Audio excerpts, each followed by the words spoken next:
time it is. Marvin Devine, Huber, Axel, and you know how we do.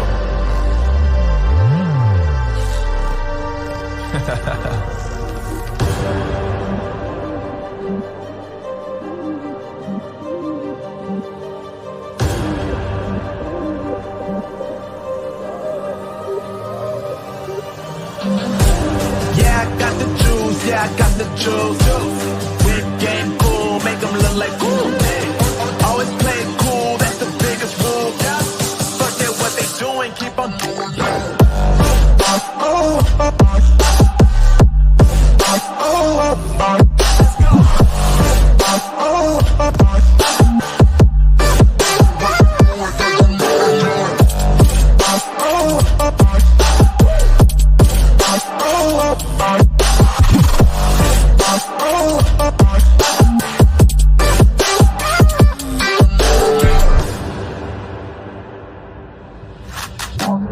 I've been making loot since like 22. Ask me how I made it right here in the booth. I'm always pursued cause of what I pursue. That's greatness, yeah, I gotta make it, I got things to lose. Boy, wanna get in my crew, but you can't get in my crew. Me, Axel, and Huber, way too fireable. When this joint drop, better call the troops. And when you hear the drop, better raise the roof. Better raise the roof.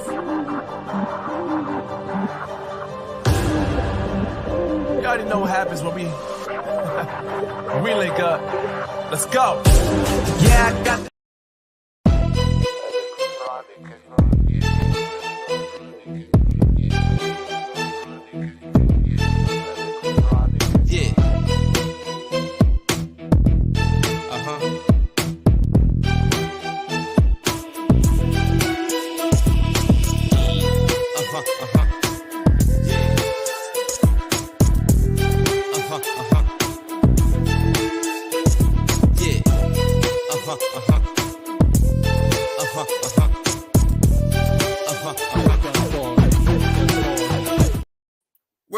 What's up? Good evening.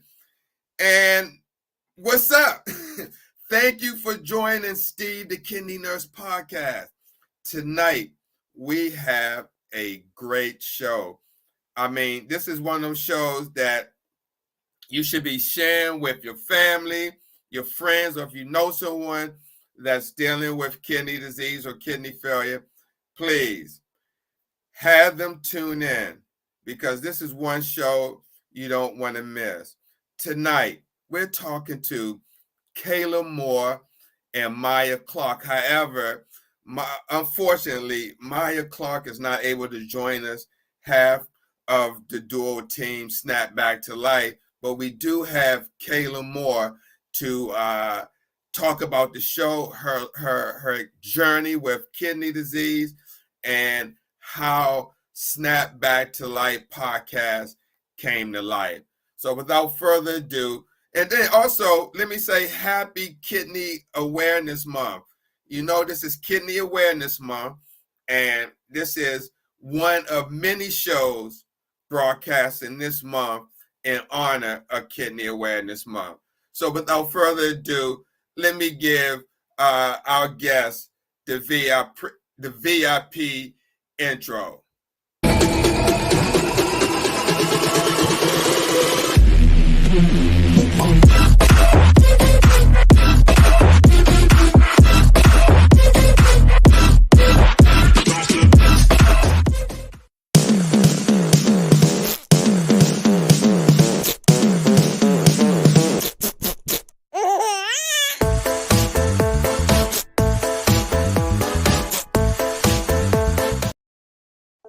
Hey, Kayla, how you doing? Hey, how you doing? Okay, how you doing? I'm doing good. How are you? Pretty good, pretty good. Thank you for taking the time out of your schedule to come on my show. I really appreciate it. Thank you for having us. Yeah, and I'm sorry to hear that your partner has to be hospitalized, but she is okay, correct? Yes, she's okay. Good, good.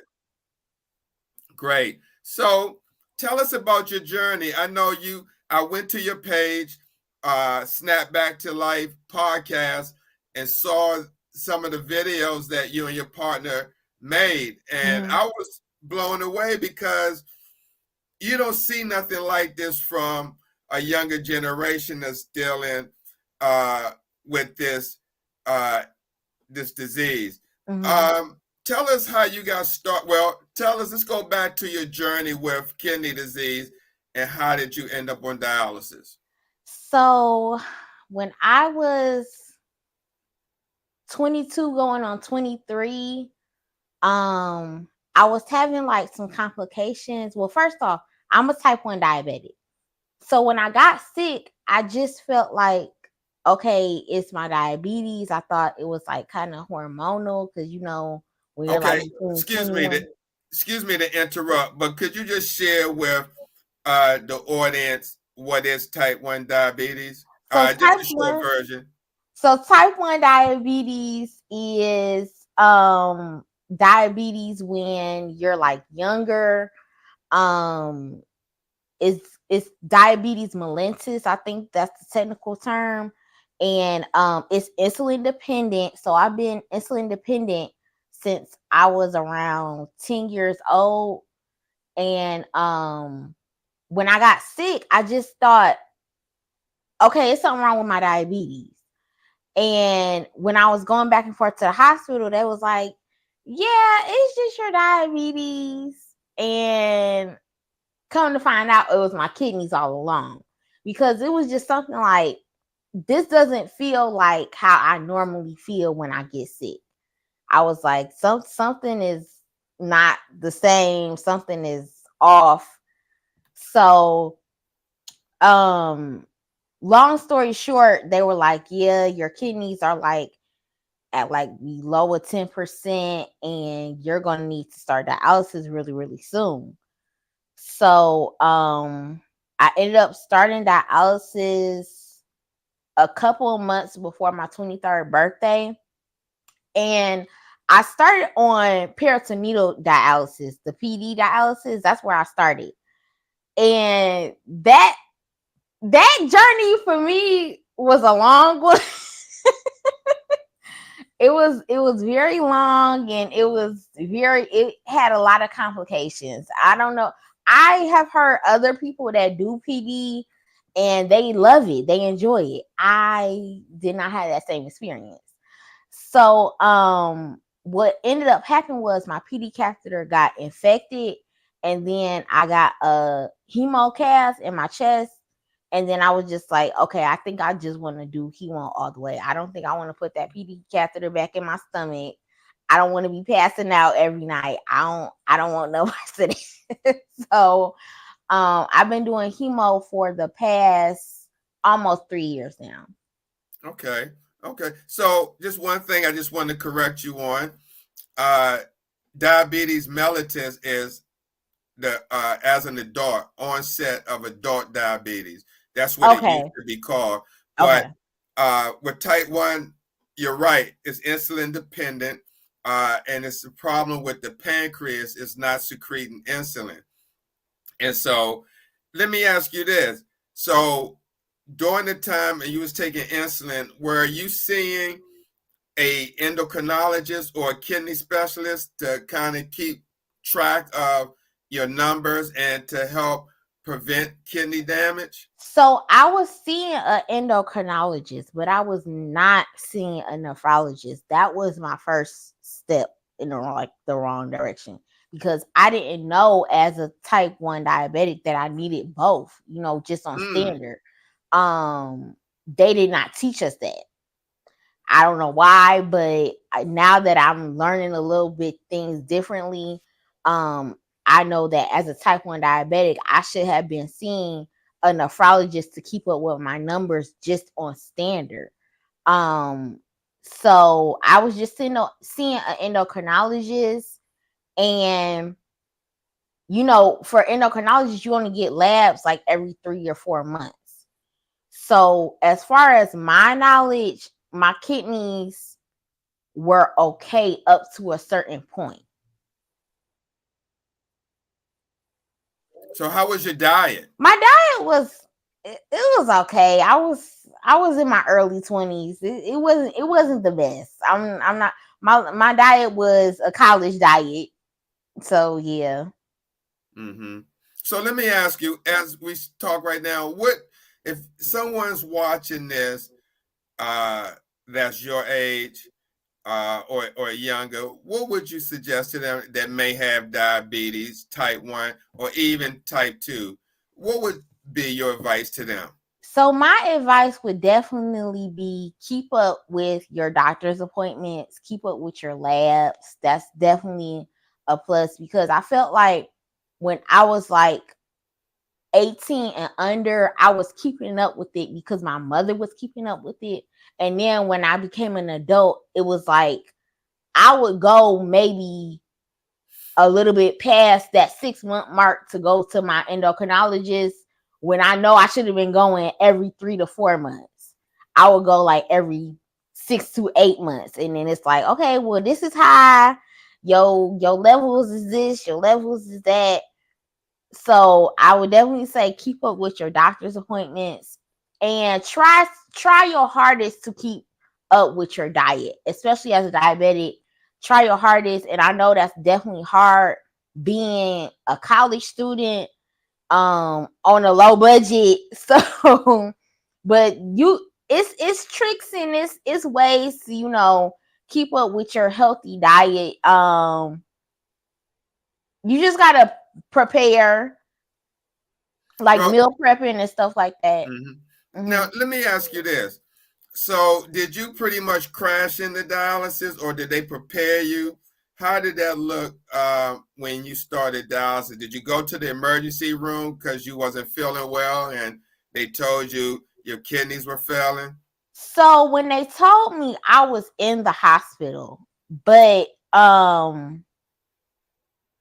at the time I kind of was like, okay, well, where exactly am I at? Am I on, okay, do I need dialysis tomorrow? Or am I on, okay, we can wait it out?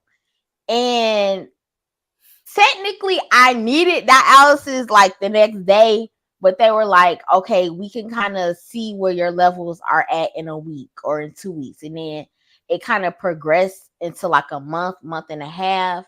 And then that's when I finally was like, okay, I'm gonna do peritoneal dialysis.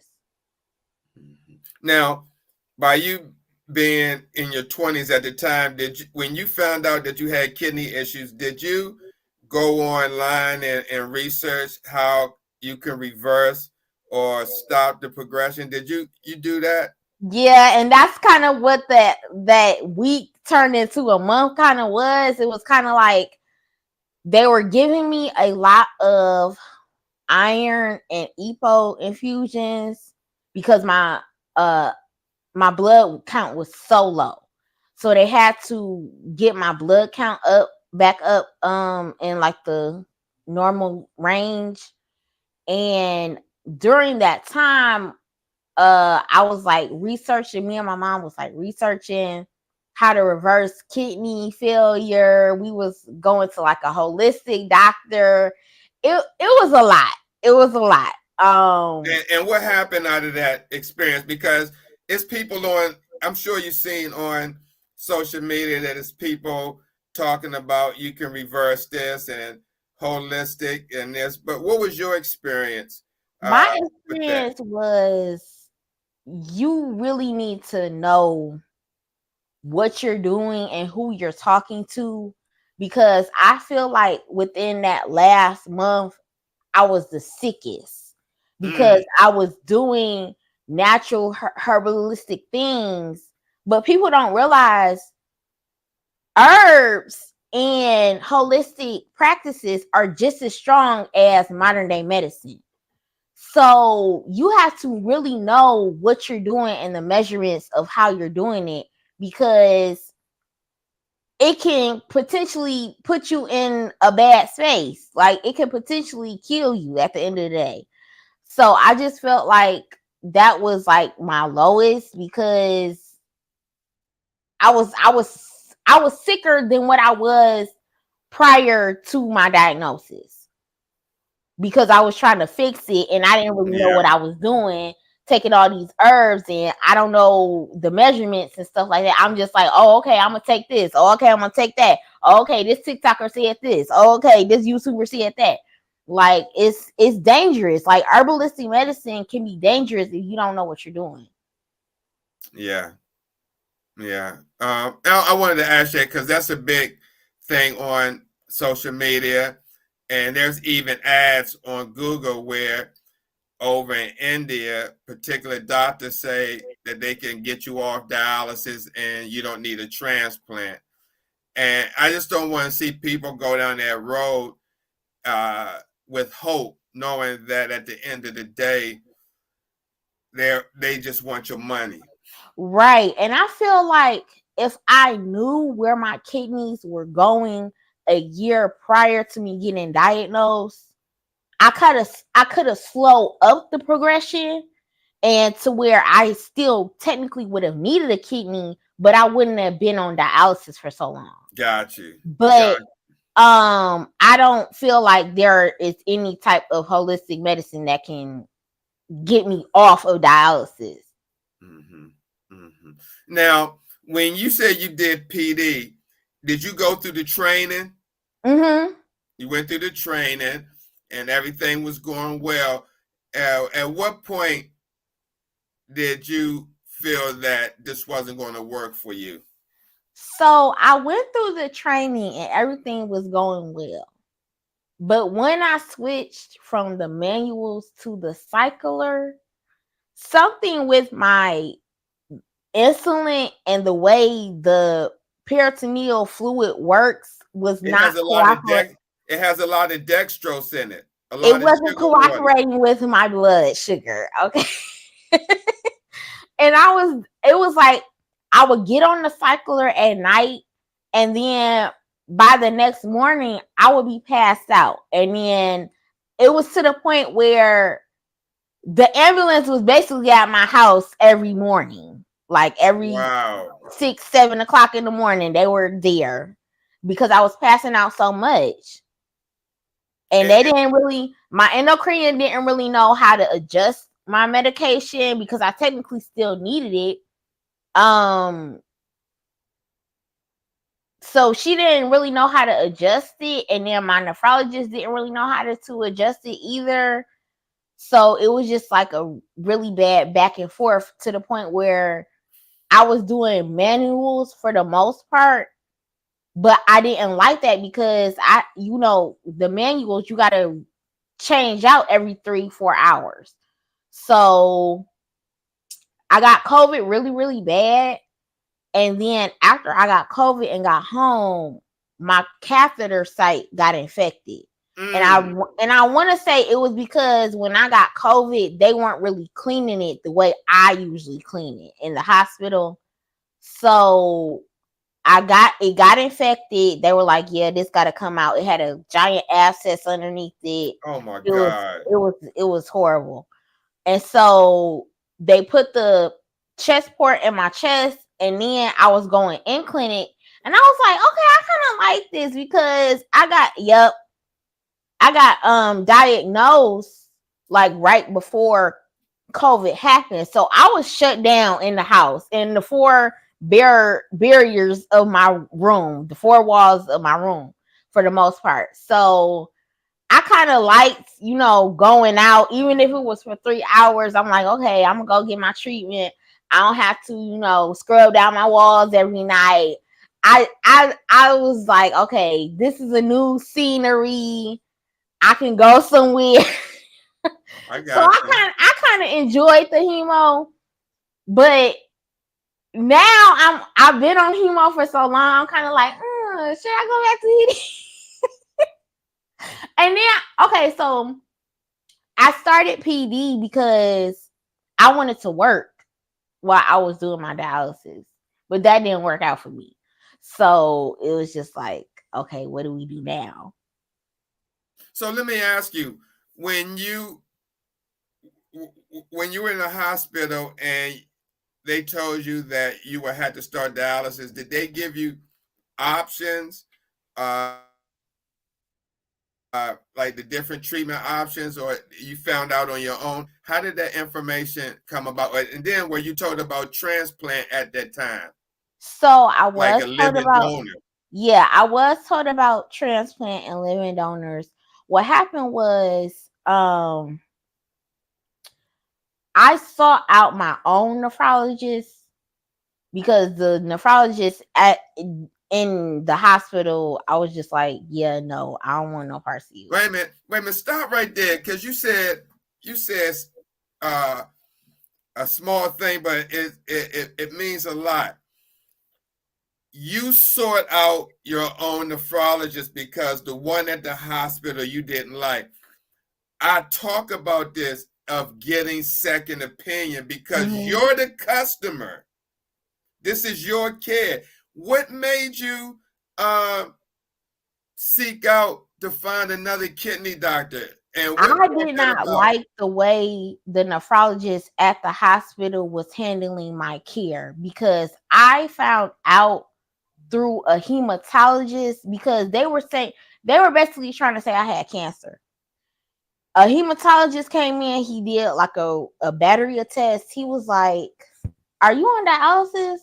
I'm like, what is dialysis? I've never. No, I'm a diabetic. I'm like, are you trying to say are you diabetes? You have diabetes?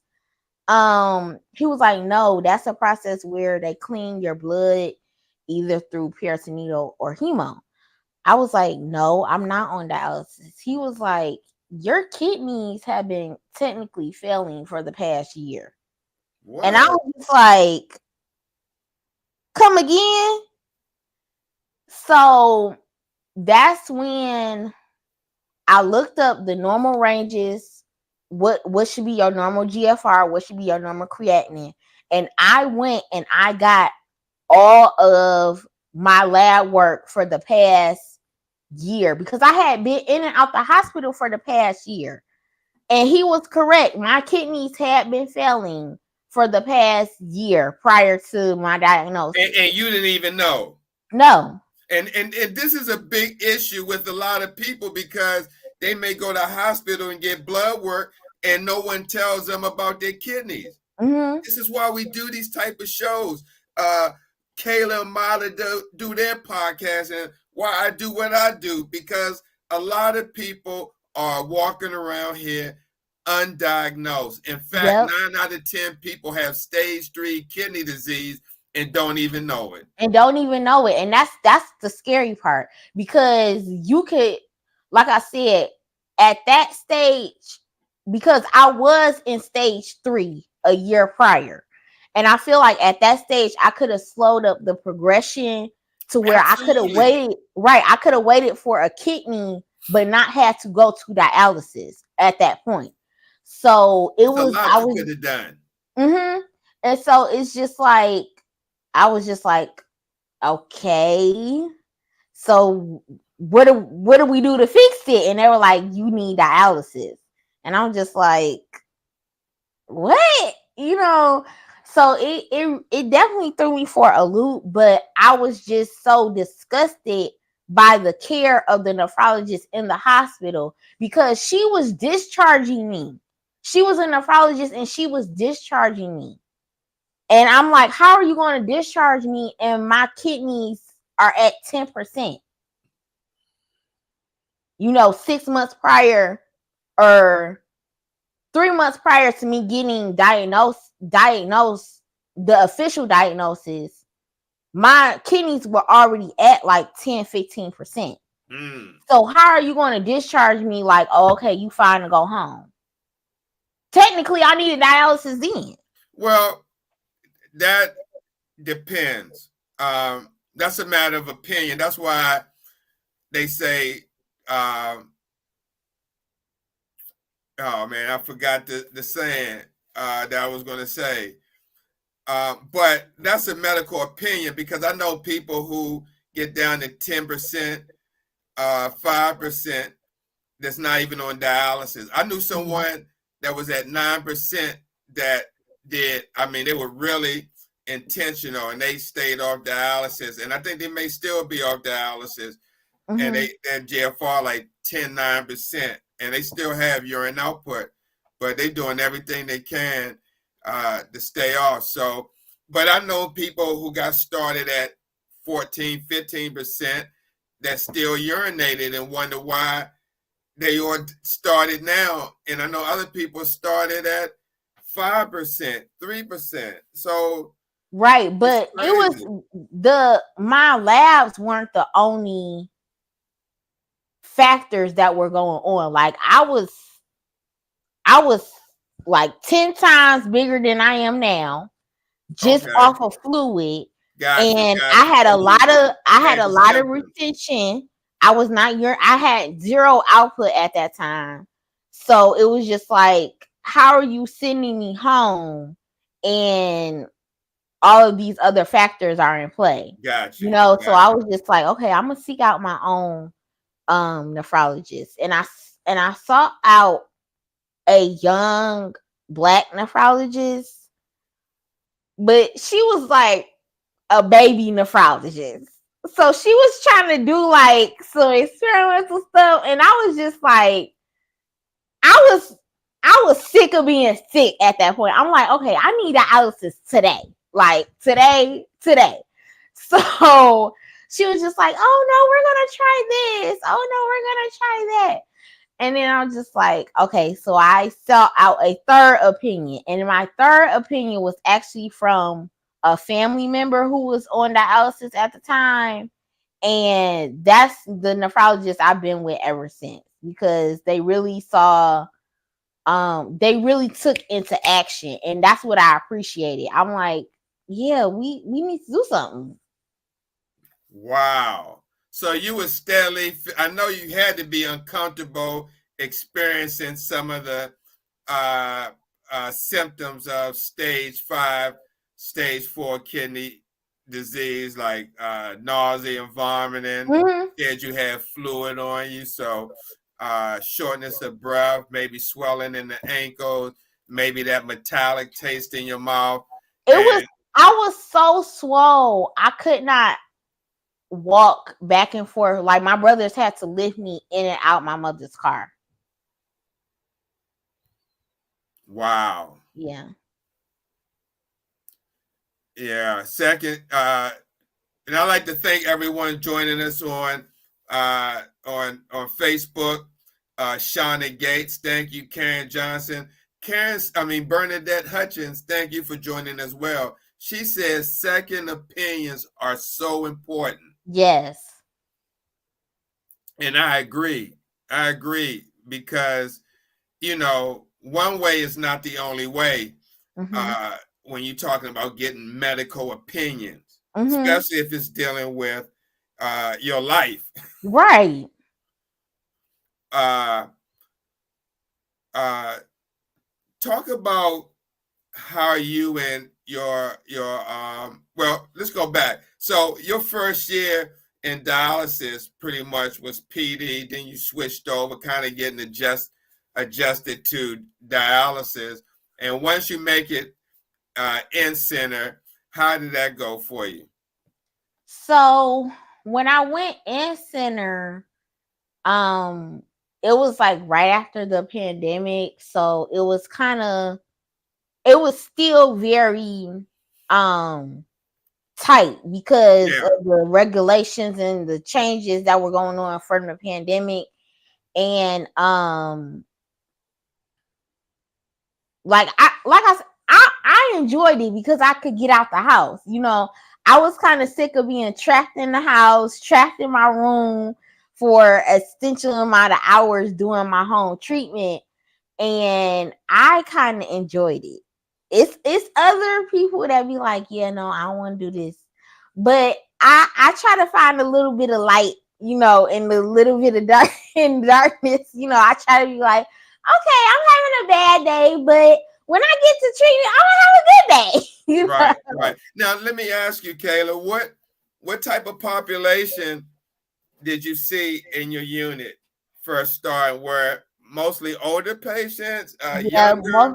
Mostly older patients, mostly African American, some Indian descent, it's like maybe a few Caucasian descent at my clinic, but definitely the older population. It's maybe one or two young people at my clinic. I know I go to a chain of clinics, so I know at a few of the other chains it's more of a younger population, but at my specific clinic it's basically an older population. What's the most challenging dealing with kidney disease? The most challenging is mentally it's draining. Like, because I've had type 1 diabetes for a very long time, I just feel like the technicalities about dialysis I'm okay with. You know, I just feel like this is something I have to deal with, just like diabetes was something I have to deal with. But the mental drain and the mental stability as a young person that dialysis partakes on you is it's heart-wrenching, because as a young person, when I got diagnosed, I was just getting into my career. You know, I felt on top of the world, and then it's like my whole world came crashing down. And for a long time, I felt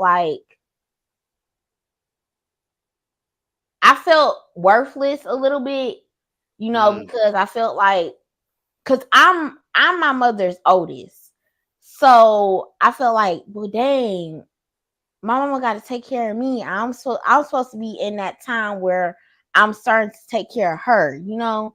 So I just felt like I wasn't going nowhere. I wasn't doing nothing. I felt like all of my friends and like my peers and stuff were going out, thriving, having kids, having families, and here I am sick all the time. So it's definitely, you definitely have, it takes a toll on your mind more than it took a toll on me physically. It does take a toll on you physically, but after you get over the physical aspect, the mind part is kind of like, when is this gonna be over, you know?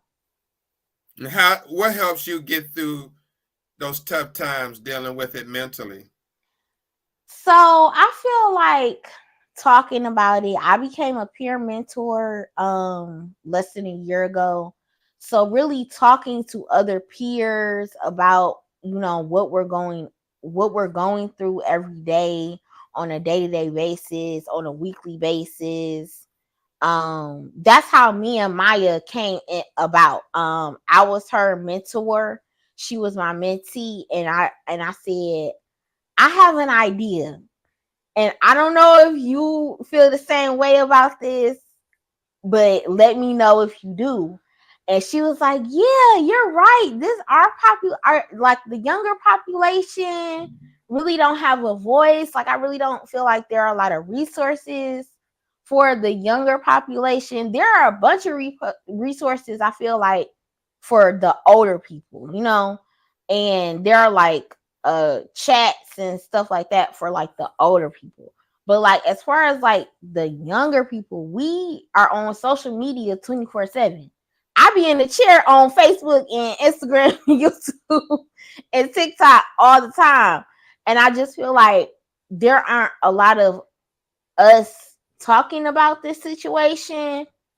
I do feel like it's getting a little bit more leeway and more prevalent in our demographic, but it's a slow progress. I agree. Now, let me ask you, in your community, are there a lot of dialysis clinics and fast food restaurants?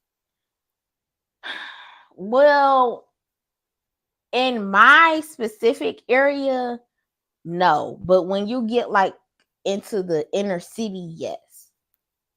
Okay. Wow.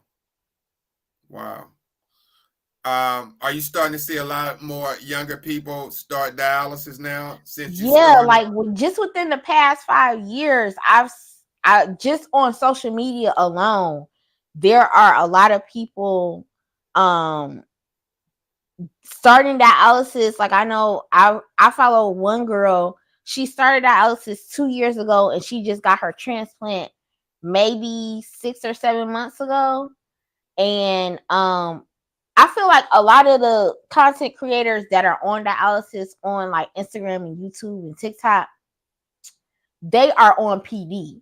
So they have like a little bit of time and leeway to really like tell our story, where I feel like there are a lot of hemo patients going through this, but I feel like they either don't have the energy to do it and talk about it, or they just rolling with the punches, you know. So I am on hemo, but I have to like take time to really like have the energy to get up and do my content, do a video, post something, because after the houses I be drained. Like I just be tired. That's understandable. Yeah, so it's like I have to make it a priority for me, which I like because it's giving me something to do outside of like thinking about, oh my goodness, I gotta go to the dialysis again. You know, and that's another thing. Like for me, I have to keep busy or my brain will eat myself alive. I gotta keep busy or I will get in my head and I'll just become very sunken and sad, and that's not a good time. So I have to, this has really been a saving grace for me because it gives me something to look forward to. It gives me something to do every day. Wow. Bernadette Hudgens said, thank you for sharing and your vulnerability. We appreciate you raising the message for your age. Absolutely. And I appreciate you as well. And then Bernadette comes back and asks, I wonder, is it the fast food that's contributing to kidney failure? And it's not. What it is, Bernadette, see, diabetes and hypertension are the two leading causes of kidney failure. And a lot of these, like fast food, saturated fats, the sodium, the calories, the cholesterol is a contributing factor to diabetes and hypertension. And see, if you have diabetes for a long period of time that's undiagnosed, it's kind of slowly doing the damage. Not happening straight overnight, but the long term. That's why they call chronic kidney disease CKD, because it happens over the long period. And that's how your kidneys are damaged over time. And if you're not aware of that, then it's like,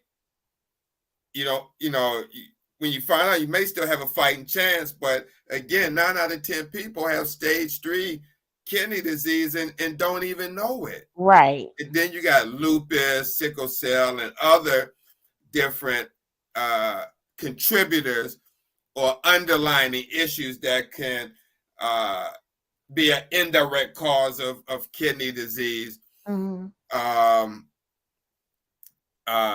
Long-term use of ibuprofen or get an antibiotic for one thing, and that antibiotic could be nephrotoxic, or nephro is the same as kidney, but it's in Greek, but kidney toxic, and it can shut your kidney down. Or you could be in a car accident and hurt your back and go for MRI or something, and that contrast dye can knock out your kidney. Or you could be somebody who's taking lithium for a mental condition, and if they're not monitoring your kidney numbers, it can impact that. There's just so many nowadays contributors and environmentally that can have a impact on your kidneys. But diabetes and hypertension continue to be the two leading causes. When you Yep. I'm sitting there looking at patients' medical records or flipping through when we get new patients, new admission, we get the admission packet and look through their medical history, and you see diagnosis, kidney failure, and the cause diabetes or hypertension or the both. It's really crazy.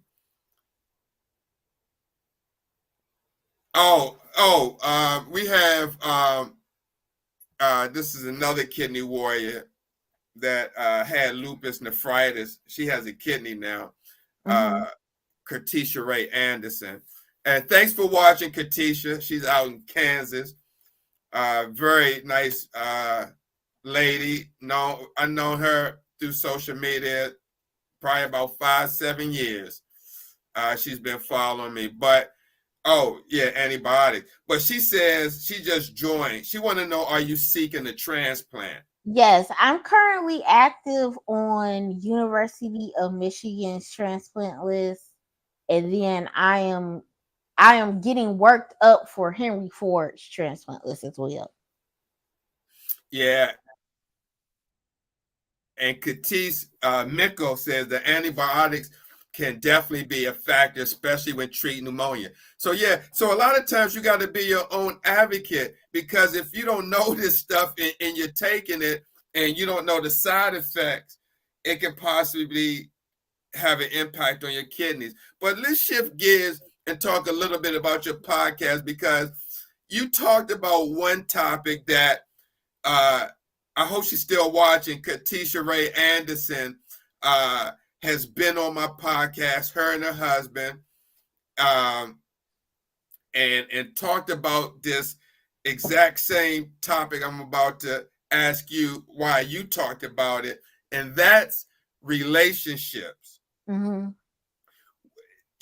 listen, this disease has probably impacted a lot of relationships where both male and female have left the situation because they couldn't handle taking care of the person who may have been sick.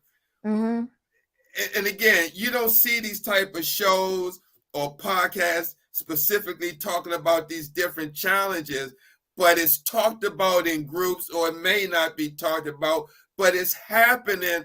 Right. And people are dealing with it in silence.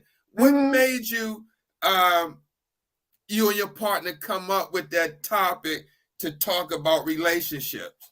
So we talked about it because, as I mentioned before, she was my mentee. So I think for her major problem was like learning how to balance this, because she's only been on dialysis for 2 years, whereas I've been on dialysis for 5. And I think one of her major challenges was kind of finding that balance of this new type of life versus her old type of life, and being social and having like that friend group, because your friend, I did not know what dialysis was when I first started. And so my best friend didn't know what it was neither. She just was like, okay, you need a kidney, let's get you a kidney, So it's hard, because on the young demographic, especially in your younger 20s, teen era, you want to go out, you want to party, you want to keep up with your old habits. But because you have a new lifestyle, a lot of your friends not going to understand, okay, I can't go out. Okay, I cannot drink all night because I have fluid restrictions. Okay, I can't smoke. You know what I'm saying? So it's hard. And I feel like I always say, if you understand, that's fine. But if you don't understand, don't be afraid to ask me what's going on, or don't be afraid to be like, well, how can I be there for you? And sometimes just that helps, So it's challenging. It's definitely challenging. I done had friends come and I done had friends go, but real friends will understand, okay, she needs a little bit of time for her to mentally understand what's going on before she can divulge what is going on in her life to me. And that's how my friendship was. Like, I kind of just shut down and I kind of like went MIA. And it was, my friend knew where I was, but it was still like I didn't want to talk to nobody because I just felt like this is the end of my life, So because I felt like that, she knew, okay, I'm give her some time, so that she can mentally take things in, and then when she's ready, she'll let me know. And that's exactly what I did. But I feel like a lot of times with younger people, it's like when we hear something tragic, we want to know everything at once, and then that's not giving the person actually going through this tragedy time to cope with them themselves, because they gotta keep you up to date with everything that's going on with them when they have enough on their plate, And I feel the same way, like with romantic relationships. It's like, because I had stopped all romantic relationships when I got sick, but then after, it was like a few years after I started hemo and after I got the access, I was like, okay, I kind of want to start dating. But I didn't really know how to date, because I'm like, okay, how do I tell somebody, yeah, my name is Kayla, I'm 27 and I need a kidney? you know? So it was awkward. And I have had some dating partners and they have been like, yeah, this is too much. And it did hurt my feelings. But at the same time, I could appreciate you being like, okay, this is too much, because we are obviously not in the same area. I don't need someone as a romantic part. I don't need you to know exactly what I'm going through in exactly the same amount of time. I just need you to give me grace. I just need you to give me understanding, Got you. Wow. That's powerful. And so, what your podcast or your podcast, what is it based on exactly? What do y'all talk about during your podcast? So we talk a lot about kidney health and kidney awareness and dialysis and dealing with dialysis. But I kind of wanted to branch out on all chronic illnesses as a young adult, as being an African American with chronic illness as a young adult, because I feel like there are other people that talk about their illnesses, but we don't talk about ours. It'll be like, oh, so and so had cancer 3 years ago, and you be like, what? Hey, they never say nothing. But that's us trying to be strong. And I'm not saying that we aren't strong. We are strong. Going through chronic illness, you got to be tough.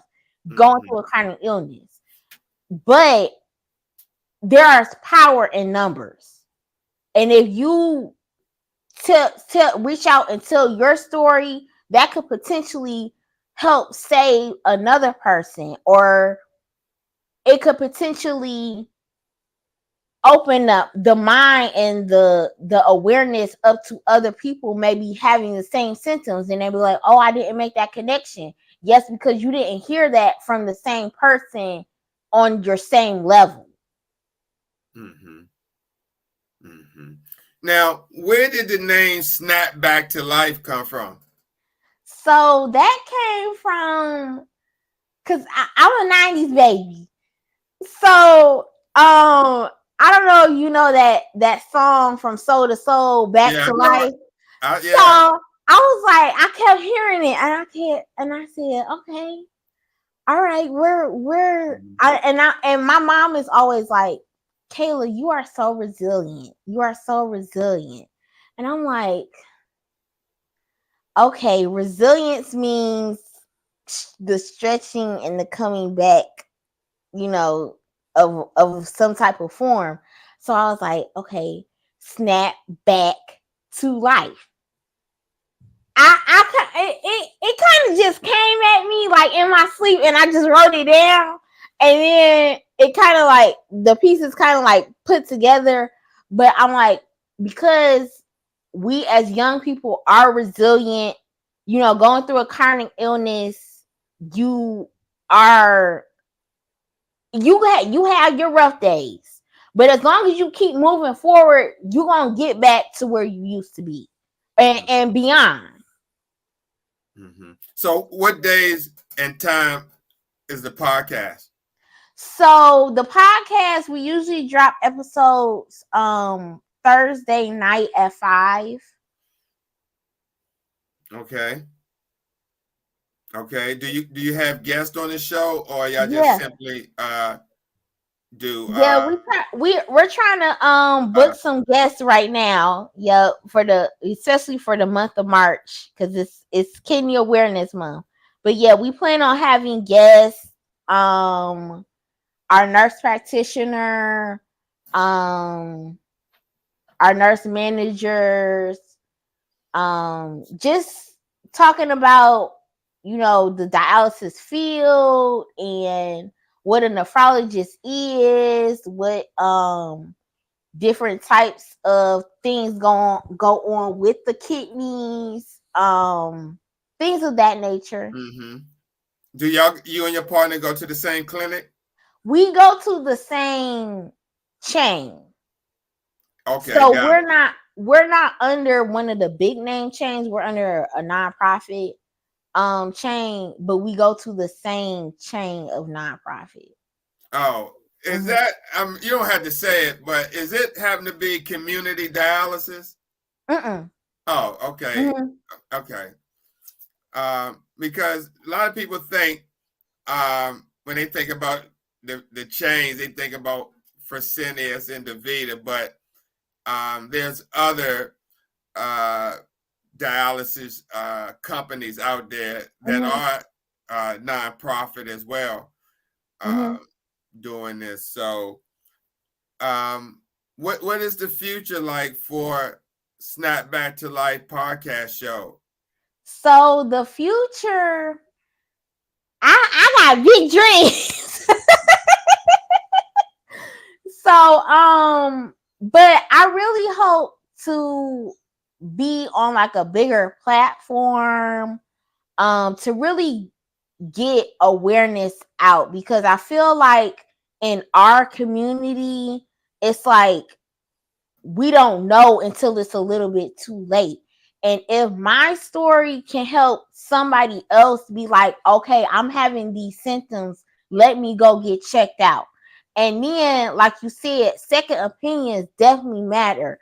Don't let no doctor be like, okay, this is what's wrong with you, and you still feeling the same way, and nothing is moving, nothing is working. Like, if you are still feeling the same, they done diagnosed you with something, and you still feeling the same way, you taking the medicine as prescribed, go get you a second opinion, go get you a third, fourth opinion. It don't matter. Just get you the opinions until you get to feel like, okay, I really understand what's going on with my body.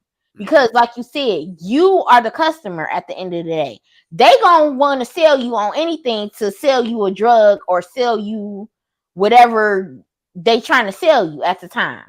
Mm-hmm. And the saying that I was thinking about a little time back was, the art of medicine is not an exact science. So that's why second opinions count, because what one doctor may say, like we hear a lot of people say, you only got so much time to live. And then you go somewhere else and find out that you was misdiagnosed. And so That's why that's important. Just don't take that opinion. And if you can, and if your family can allow, definitely seek a second opinion. Mm-hmm. It definitely doesn't hurt. It doesn't hurt. So as we wind down to the end of the show, this has been really very, very educational talking with you and hearing your journey. Thank you. What would you like to leave with the audience watching pertaining to kidney disease? What, or anyone that's in your age bracket watching this that's not diagnosed yet or dealing with some other issues that could lead to kidney disease like diabetes or high blood pressure, maybe lupus or sickle cell.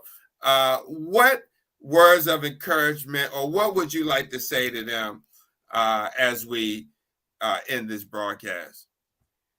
Just know that you definitely are not alone. I know it can feel lonely. I have definitely been there feeling like, oh, I'm the only person going through this. But definitely know that you are not alone.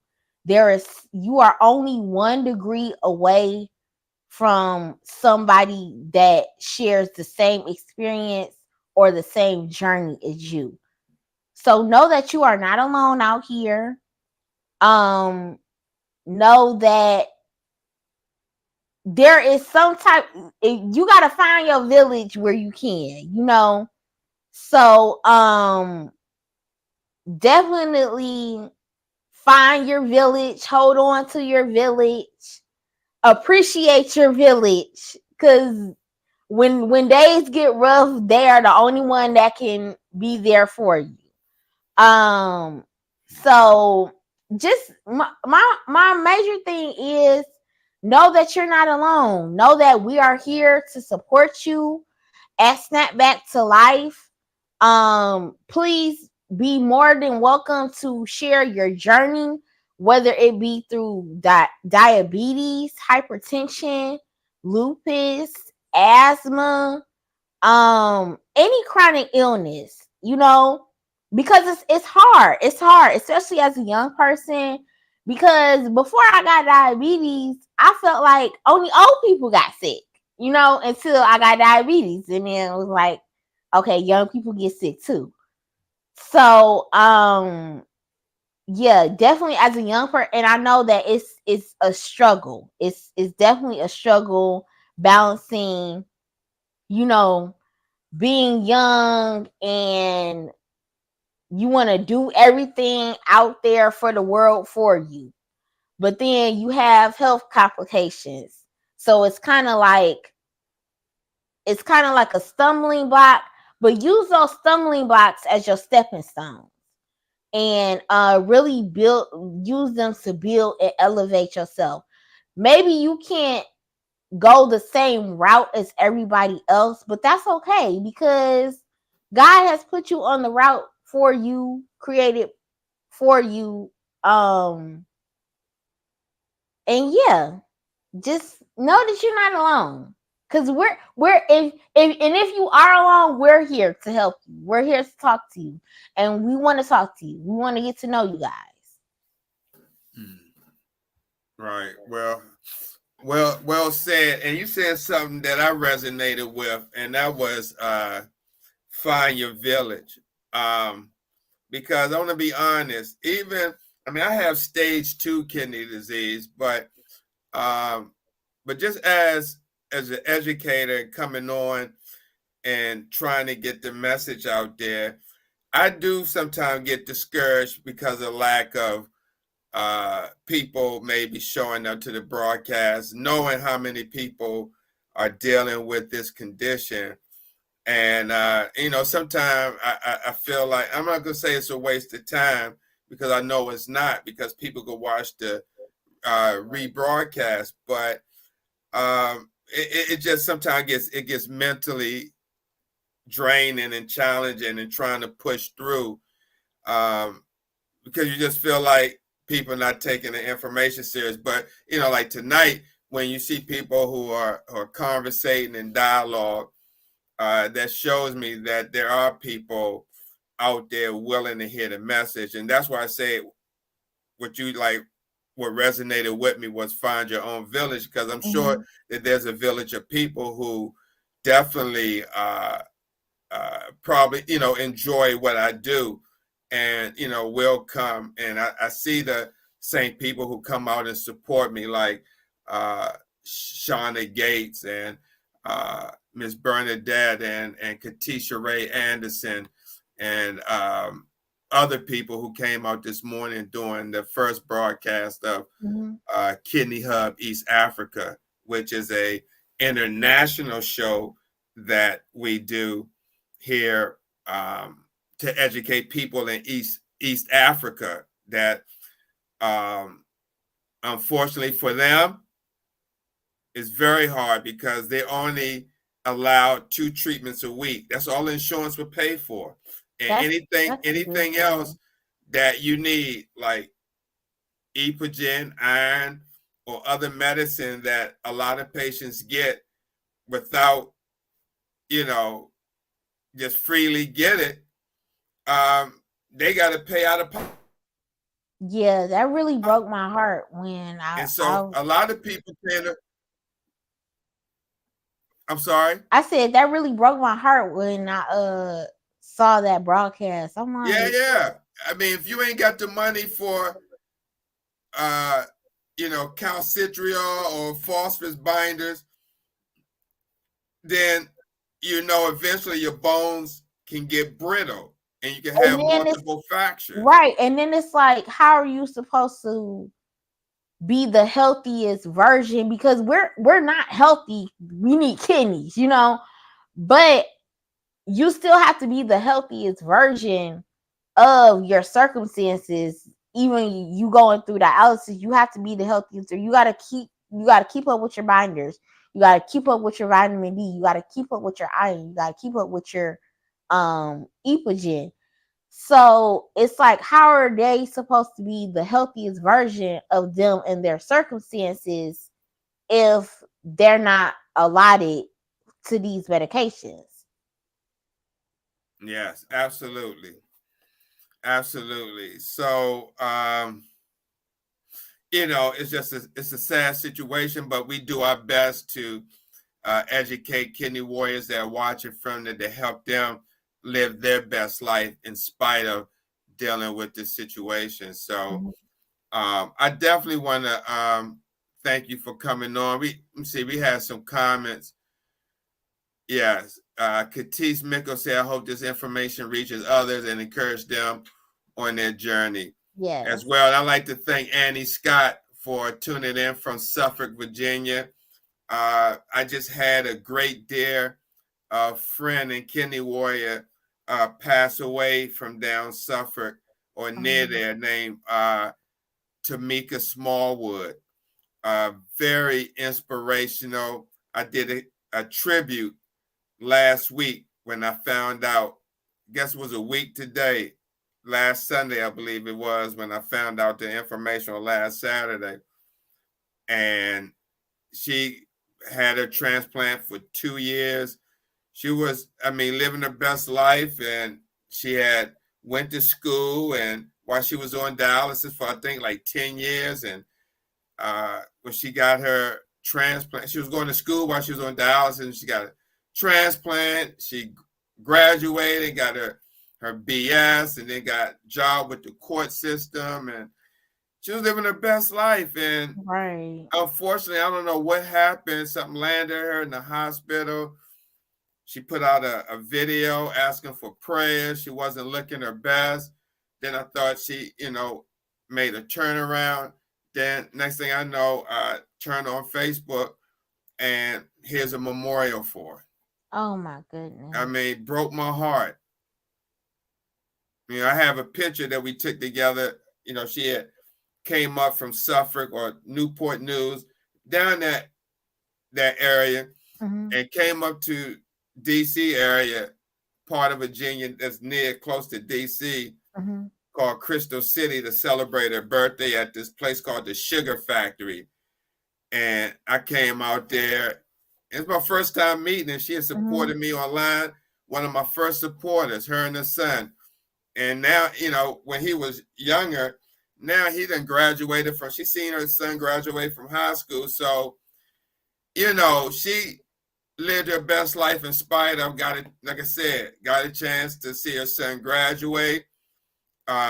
She graduated from college, worked for the court system, got a transplant, and she won.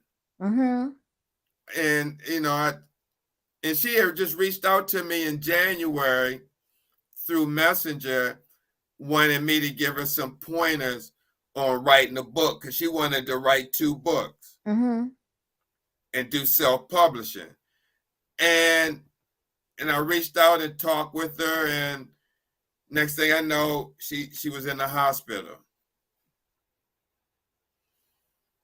So, Annie Scott said, "You're welcome. I have a friend that has stage 4, but what can I do to be a good support for him?" What would you recommend, Kayla? So I feel like you should ask them what they need. And I know they're probably going to be like, oh, I'm okay. I'm okay. But just continue to be a listening ear, because even the strongest people break down at some certain times. Like, I feel like I'm a strong person, and I will say I'm okay, I'm okay, I'm okay until I'm not. And when I'm not okay, it's a spiral. It's a downhill spiral. So just continue to be a listening ear, even if they keep saying they're okay, they don't need anything, they're okay. Um, just continue to show that you are there to support them. Absolutely, I agree 100%. Well, with that being said, also, you know, if by chance your friend, if they do advance to stage 5 and have to start dialysis, check out, got 2 books that I wrote for patients starting dialysis. The first one was How to Survive Outpatient Hemodialysis, a guide for patients with kidney failure. Then the second one is the Dialysis Patient Handbook of Information.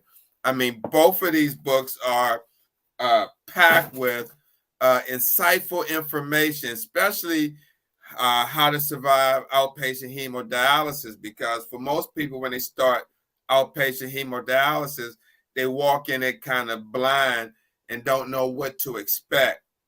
And so this tells you from the first day when you walk right through that door what to expect, from signing the papers to meeting the staff, going to the scale, getting your weight, to going to the chair and getting your vital signs, to everything throughout that treatment. So, with And that being, I feel like those books should definitely just be a standard of, like, you know how you get the paperwork during that. I feel like both of those books should just be a standard, because I got the PDF of what to expect. The first book, the what to expect during dialysis book, I got a PDF from a family member from it. And I was like, well, dang, I wish I read this before I started, PD, or chose which one I want, which type of treatment I wanted to do, you know. mm-hmm. Yeah, information is definitely key when getting told about this disease, because it would probably save a lot of anxiety of not knowing the unknown. Mm-hmm. So, with that being said, do you got any shout outs before we end the show? Shout out to my mom. Hi, Kitties. Shout out to Maya. Hope you are resting up and feeling better. And just shout out to the SB2L fam and the SB2L team. And and Bernadette.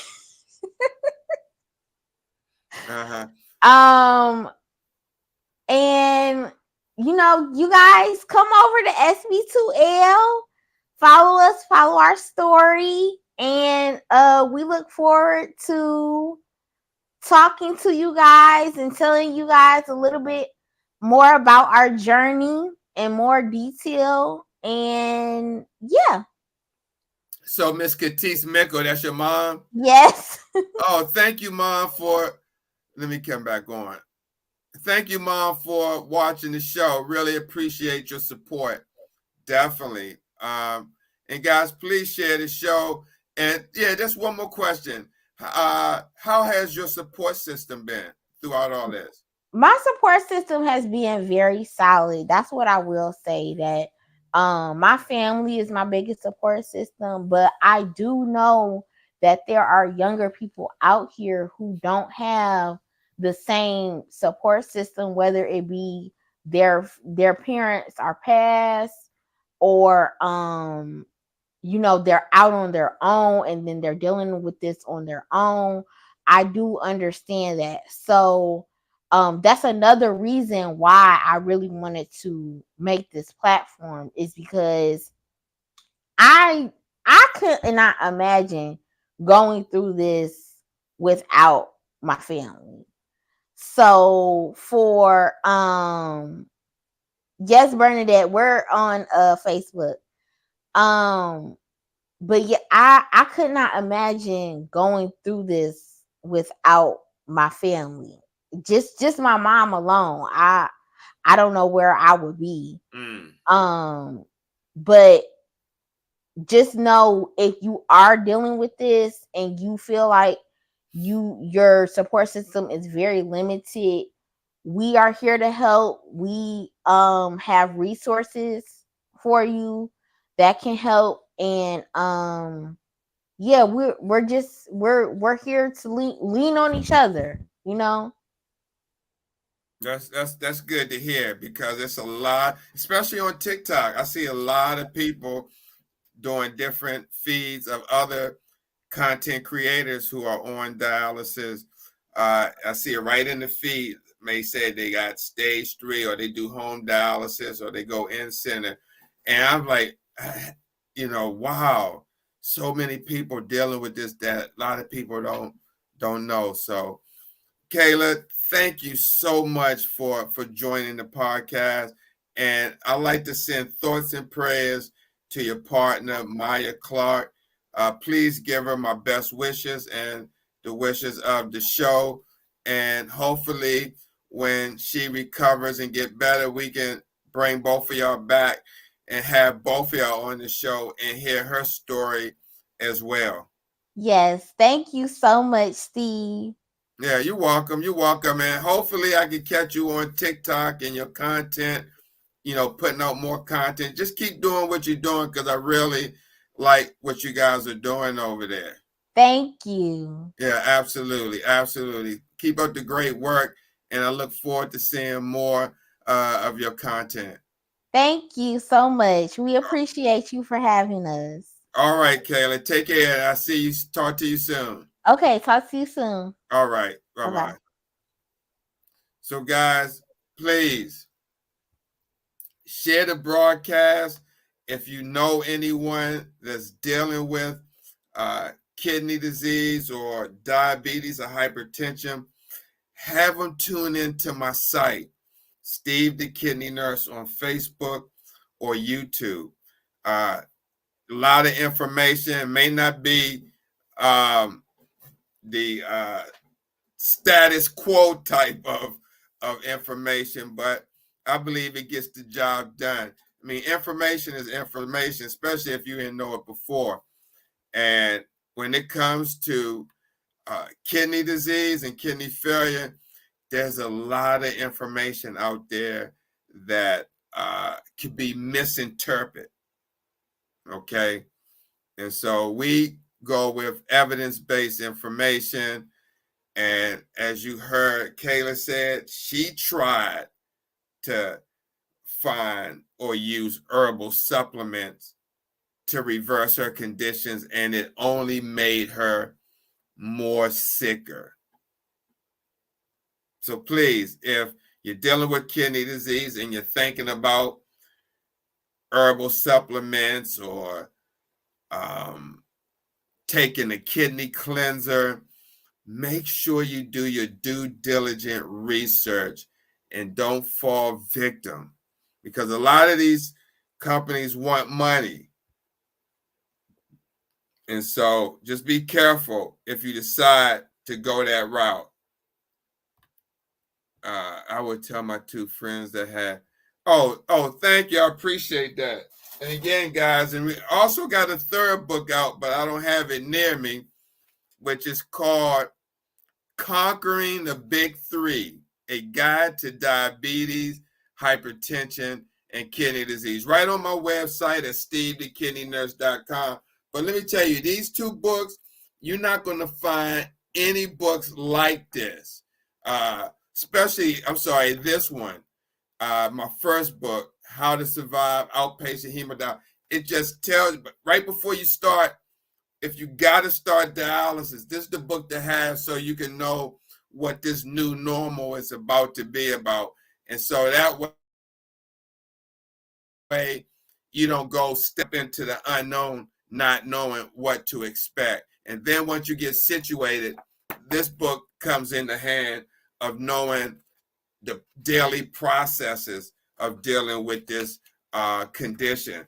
And anywhere from knowing about transportation to dialysis and hospitalization, the importance of diet and dialysis, a look at emergency preparedness, look at infection control, understanding your access, understanding the outpatient hemodialysis experience, work in dialysis, which is important, life in kidney disease, traveling on dialysis, and a final word. A lot of important information that many people want to know when they start dialysis, especially if one traveled before they started dialysis. And now that they're on dialysis, can they continue to travel? So thank you guys for watching. Have a great night, and we will see you soon. And let me just thank the people who tuned in the broadcast. Shauna Gates, thank you. Bernadette Hudgens, Karen Johnson, Katisha Ray Anderson, Miss Katis Mitchell, Annie Scott, and I believe that's about it. Thank you so much for joining the broadcast, and we hope to see you again soon. With that being said, have a great evening and have a safe week. Take care. Peace.